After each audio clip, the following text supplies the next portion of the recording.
radiotl.cl. En radiotl.cl.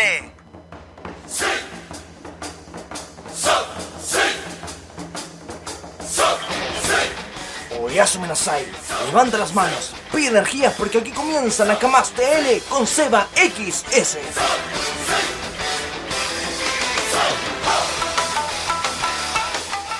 Hola gente, ¿cómo están? Estamos aquí en nuestra nueva edición y en este nuevo formato, Nakamas el Podcast. Siempre me cuesta decir eso.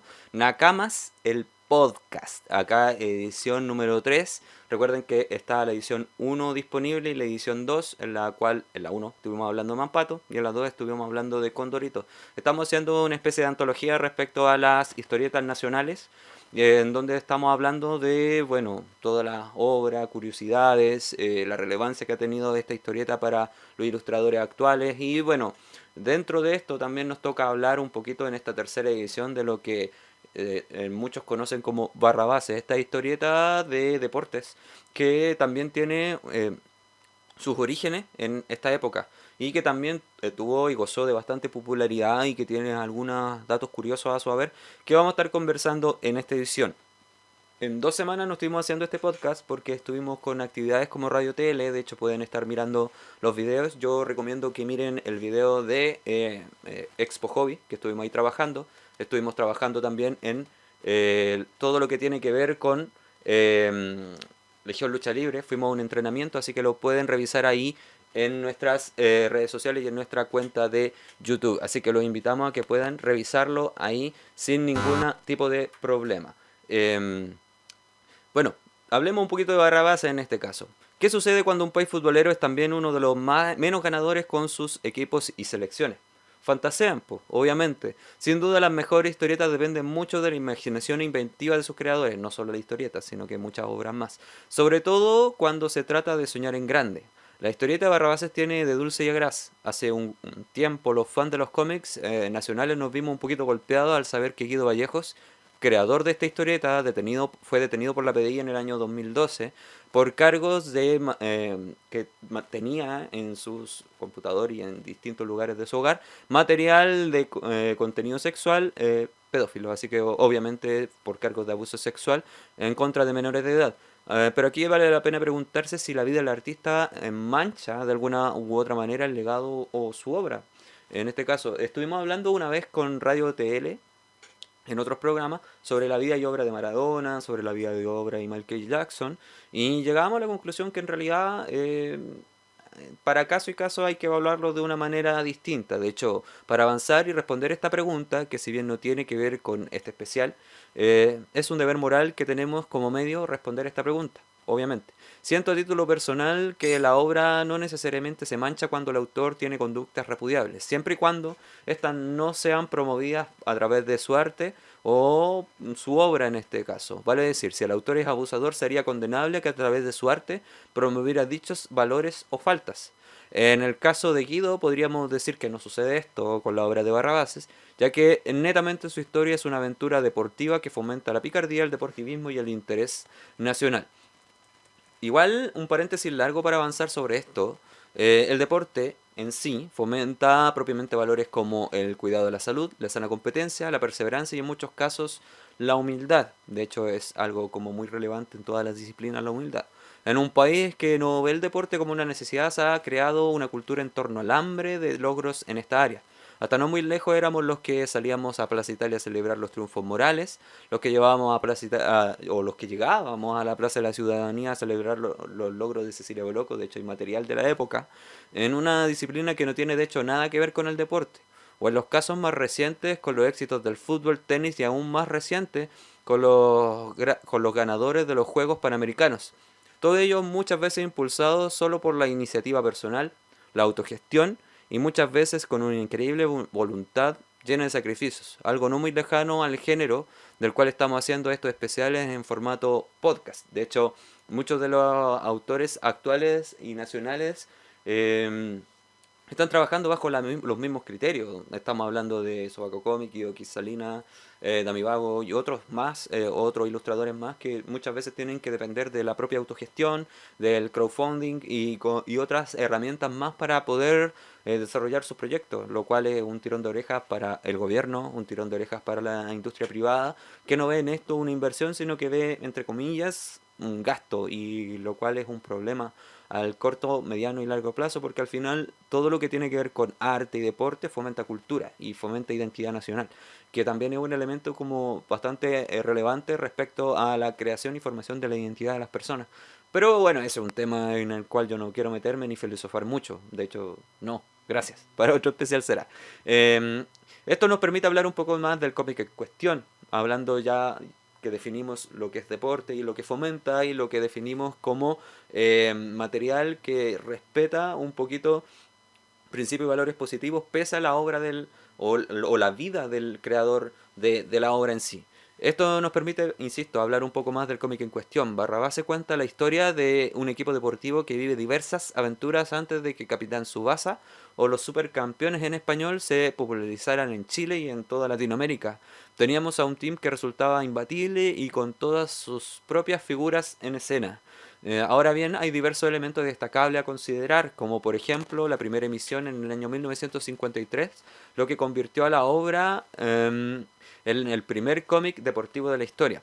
Este cuenta la historia de un club deportivo infantil con el nombre antes mencionado, los cuales vivían aventuras relacionadas al deporte rey, no sin quitarle sus toques de fantasía, sarcasmo y humor. Muchos elementos que han caracterizado mucho este tipo de elementos y formatos. Tal parece que las bromas, el chiste rápido, perdón, y como diría Gary Medel, la chispeza forman parte de nuestra identidad e incluso de nuestro lenguaje. De hecho, sí, particularmente uno lo ve en el deporte.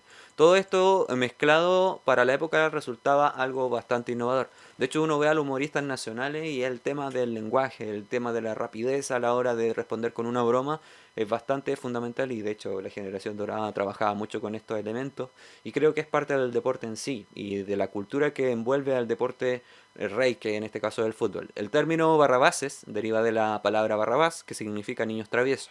Por ende, su nombre funcionaba como una declaración de principio respecto a lo que debía esperarse del lector a la hora de hojear la historieta. No sería algo serio, sobre todo porque para los años en los cuales se emitieron estos tomos, los cómics eran considerados material de lectura para niños, o historietas en este caso.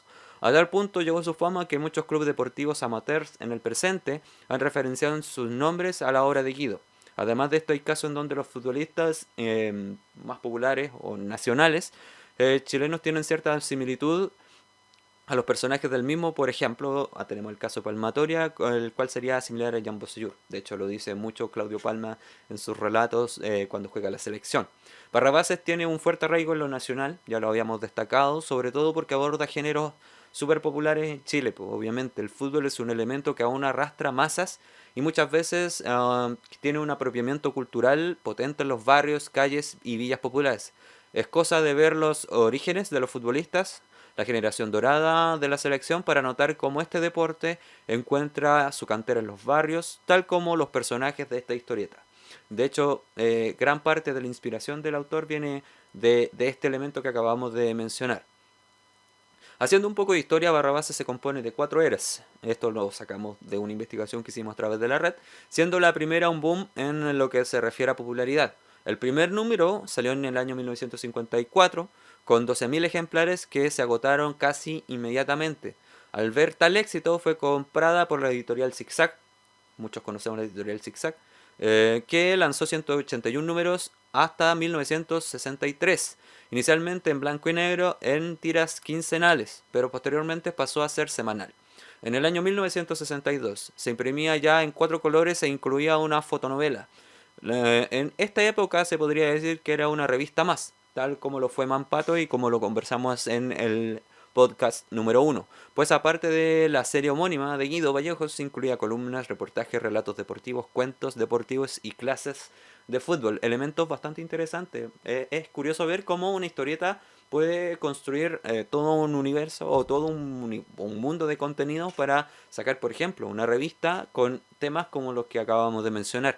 En esta etapa la revista tenía como reporteros, columnistas reconocidos, periodistas chilenos de la época tales como Carlos Barahona y el gran Julito Martínez y Máximo Clavería.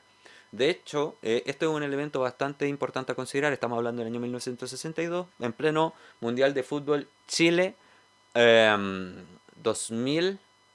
No, po, Chile 1962, perdón. Su segunda época fue llevada a cabo por la editorial Quimantú. En esta era, la historieta ya era producida en equipo. Abandonó Guido Vallejos el rol de dibujante para dedicarse solo a los guiones, pero no en todos los números venía o tenía participación creativa el autor. A causa de esto, las historietas dejarían de tener la fama de otros años, sobre todo aquellas en las que Vallejo no trabajaba directamente, lo que generó una baja en ventas, haciendo que la revista saliera del mercado por unos meses. De hecho, esto refleja la importancia del creador para una visión que se tiene de una obra y que no cualquiera puede mantener, sobre todo si estos no representan la mirada del producto original. Estos elementos no solo lo vemos en el género, sino también en el cine, la TV y el teatro. No siempre las adaptaciones, remake o incluso los live action tienen éxito, siendo responsable gran parte por esta desvinculación de los principios del original, quedando otros, muchas veces impuestos por un nuevo creativo ajeno al espíritu inicial. Quizás este elemento que acabamos de destacar sea el que ha generado y el que ha causado que no tengamos, por ejemplo, nuevas ediciones de Barrabases con un nuevo creador o con un nuevo guionista de las historias de los personajes. Quizás también es la causa o inicialmente los problemas que nos han generado que también, por ejemplo, veamos una obra de animación o veamos un trabajo de mayor talla respecto a lo que es Barrabases, siendo que es una historia bastante interesante de abordar. La tercera etapa se llevó a cabo por los estadounidenses de la editorial América, la que adquirió la revista Barrabases. En esta época la revista ya era famosa en Chile, en América Latina y en los Estados Unidos. Miren, imagínense el nivel al cual llegó Barrabases. Guillo Vallejo regresó a ser dibujante y guionista, aunque desde esta época solo la revista aparecería la historieta de Barrabases en sí, dejando de aparecer otras secciones y cómics de otros autores. Se volvería propiamente tal un producto exclusivo de edición, recuperando así la esencia tan característica de la historieta. De hecho, bueno, un poquito de lo que estamos hablando, cuando el autor se hace cargo un poco más, se preocupa por lo menos de lo que se está sacando, muchas veces hay una mejor reinterpretación de los personajes y lo hemos visto también en otras obras. Por ejemplo, el éxito del UCM a lo mejor se debe en parte a que también los equipos creativos de Marvel se preocuparon de no contar literalmente historias de los cómics, pero sí de representar de la manera más fiel posible a sus personajes. Y esto es un elemento bastante relevante. De hecho, tras 10 años fuera del mercado y con un latente miedo al olvido, Vallejos anunció el regreso de Barrabases a los kioscos nacionales. En su última época, la cuarta era, su único dibujante y guionista fue el mismo Guido, pues trabajaba en equipo aprendiendo de errores pasados y con entusiasmo aún vivo retomó su obra de toda la vida. Cabe destacar que su circulación quincenal solo sería hasta el año 1998, y desde entonces la revista se publicaría de forma irregular y con largos lapsos de tiempo. Por ejemplo, en el año 2002 solo se editaron 3 números y en el 2005 9, hasta su fin en julio del 2006, en un especial con motivo de la Copa Mundial de Fútbol de Alemania, donde nos fuimos como selección para variar, un país lleno de deseos de triunfo, pero que no muchas veces gana cosas, ya lo habíamos mencionado al principio, siendo tristemente dejada de lado en los tiempos en donde el fútbol aún no nos llenaba de alegrías que después podríamos disfrutar. Por ejemplo, se hubieran imaginado un Barrabás en el año 2015 con nuevas aventuras, jugando los partidos que jugaba la selección chilena, hubiera sido maravilloso. Años posteriores y con motivo de la participación de Chile en la Copa Mundial de Fútbol de Sudáfrica, en donde ya empezaba la generación dorada con el grandísimo Bielsa, salieron 24 libros dobles recopilatorios de algunas de sus mejores historias, volviendo momentáneamente a los kioscos. Debido al gran éxito y con motivo de la participación de Chile en la Copa América de Argentina, en junio del 2011 comenzó el lanzamiento de 12 libros con nuevas historietas, continuando el cómic. Ya recién en el año 2012 volvería. De hecho, es un elemento como súper interesante a destacar. Sin duda, Barrabases se destaca como Condorito por su fuente de vinculación con el creador. Sin Guido no es lo mismo. Y así, con Condorito, sin Pepo, los chistes se acaban, no hay una historia, no hay una trama y bueno, quedan ahí los recopilatorios que lamentablemente con los años van perdiendo su relevancia en este caso. Sobre todo porque hay un fuerte entendimiento de los conceptos tras ellos por parte del lector. Por lo tanto, para que esta obra tenga en la actualidad relevancia, no basta con tener ilustraciones perfectas. De hecho, hay ilustraciones y ilustradores que son bastante buenos. Sino contar con un guión y un guionista que sepan plasmar el espíritu tras cada viñeta. Elemento difícil, ya que la inventiva es parte central de su historieta, que parten desde sus personajes y contextos hasta algo tan simple como ponerle nombre a los equipos rivales. Con Barrabás aprendemos que la imaginación es excluyente para una obra, que no basta con contar algo, sino que debes hacerlo parte de la identidad e incluso de la vida de los lectores. Sea esta la diferencia entre su trabajo y el trabajo de otros. Por eso algunos trascienden y otros no. Ese es el sello que destaca cuando hablamos de iconicidad, grandeza, culto y cultura pop. De hecho, este es un elemento como súper relevante de destacar. La verdad es que muchas veces hay trabajos que tienen una ilustración perfecta, tienen promociones y difusiones de marketing impresionantes, pero carecen de esta herramienta creativa de la cual estamos hablando ahora, que hace que las aventuras y desventuras de un personaje no trasciendan y no sean parte de la identidad de un grupo de personas. De hecho, creo que gran parte del éxito de algunas obras recientes se debe a que buscan generar un vínculo con sus lectores o con la gente o los espectadores, y que además de eso generan un fuerte arraigo respecto a al factor nostalgia, factor identidad y factor creativo. De hecho, no solo estamos hablando de obras de cómics y cosas por el estilo, tenemos el caso de Harry Potter, por ejemplo, que generó un vínculo con los lectores súper potente, que dejó una identidad bastante arraigada en sus personajes y que son súper reconocibles. Si hablamos de Harry Potter, cualquier fanático te lo podría describir como su personalidad, a qué se dedica, qué le pasó, quiénes son sus padres. Esos son elementos súper relevantes y que parten no necesariamente de un buen dibujo o de una buena idea, sino de un desarrollo creativo que vaya ampliando un universo de una manera tal que se arraigue y se impregne en los lectores, auditores o, no sé, espectadores de una obra en sí.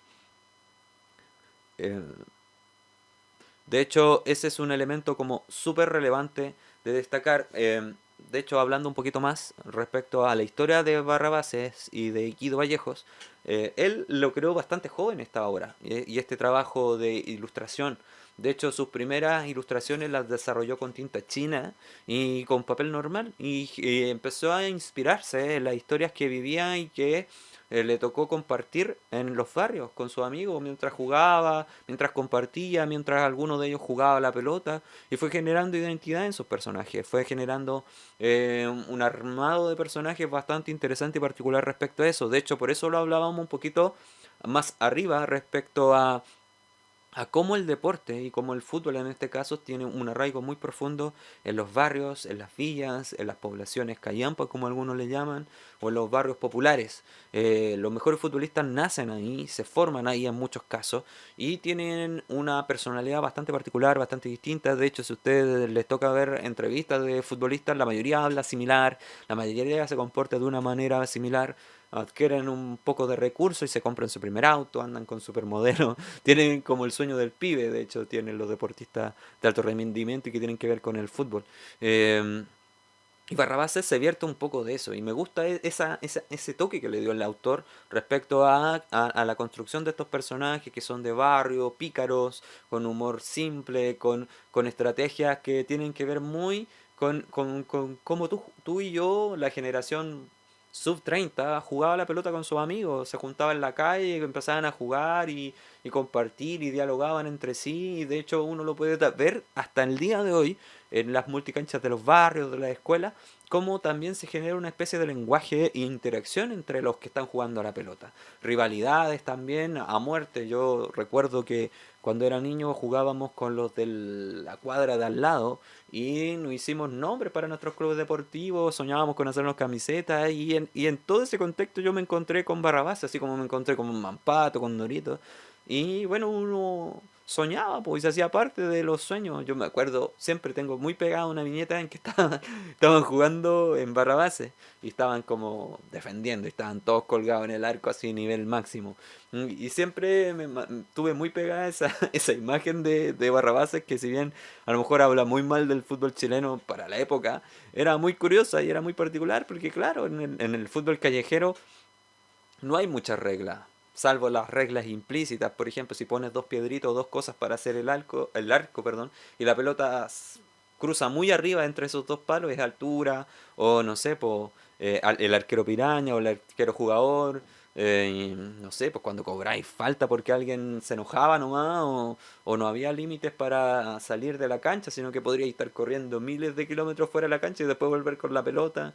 No, hay toda una regla implícita en el fútbol de barrio que es bastante particular y se agradece cuando se ven en obras como las de este creador, del cual estamos hablando. Barrabases para mí es un viaje a la nostalgia y un viaje también a los valores positivos respecto a esto mismo, que tiene que ver con el deportivismo, la humildad, y que también tiene que ver con el compañerismo, la identidad de barrio, que tiene que ver con elementos que hoy por hoy se están perdiendo y que quizás el traer al presente a obras como la de Guido serían bastante interesantes para poder construir realidades, como dicen algunos. Así que nada, pues ese fue el programa del día de hoy. Le agradecemos a todos que hayan escuchado este formato podcast y los invitamos a que puedan escuchar el cuarto y el último. De hecho, podemos adelantar de qué vamos a estar hablando. Vamos a pasar a la generación 90 y 2000 con animaciones y películas y cosas random. ¿De qué vamos a estar hablando en el próximo programa? Vamos a estar hablando de Villa Dulce, vamos a estar hablando de Diego y Glot, Los Pulentos, vamos a estar hablando de un montón de otros materiales de la época, y también vamos a hacer una revisión a estos 3 podcasts en el cual vamos a estar haciendo un revisionismo histórico respecto a la cultura pop, como desde, no sé, desde los 50, como estábamos viendo ahora, llegamos a los 2019, con este tipo de trabajos, y podemos ver que hoy incluso lo que era para un grupo raro, entre comillas, de personas, se vuelve algo mainstream, popular, y que genera que masas y masas sean convocadas a eventos como, no sé, Comic Con, como FestiGame y otros eventos más que hacen un poco homenaje a todo lo que tiene que ver con la cultura geek y con el arte impreso, que tiene que ver con la historieta y las obras nacionales. Me encantaría que estos podcasts se viralizaran en este sentido, básicamente por esto, porque en realidad hoy día consumimos mucho material foráneo, extranjero, sobre todo de líneas de cómics como Marvel, DC, Dark Horse, pero hemos olvidado un poquito al arte nacional, que tiene una riqueza y un valor sumamente interesante. Así que vamos a cerrar este especial de podcast la próxima semana con material del cual estamos hablando actualmente. Así que les mando un abrazo a todos y recuerden escuchar el podcast y ver el podcast en nuestra cuenta de YouTube de Radio Tele Online TV o los días sábados a las 22:30 por radiotl.cl. Esto fue Nakamas el podcast, edición 3, y nos estamos viendo, pues cabros. Chao, Chabela, Chacabuco, Chaya.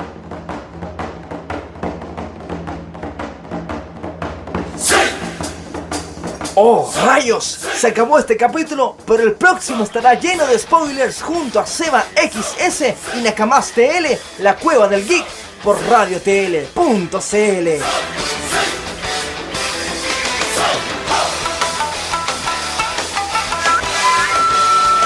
radiotl.cl En radiotl.cl.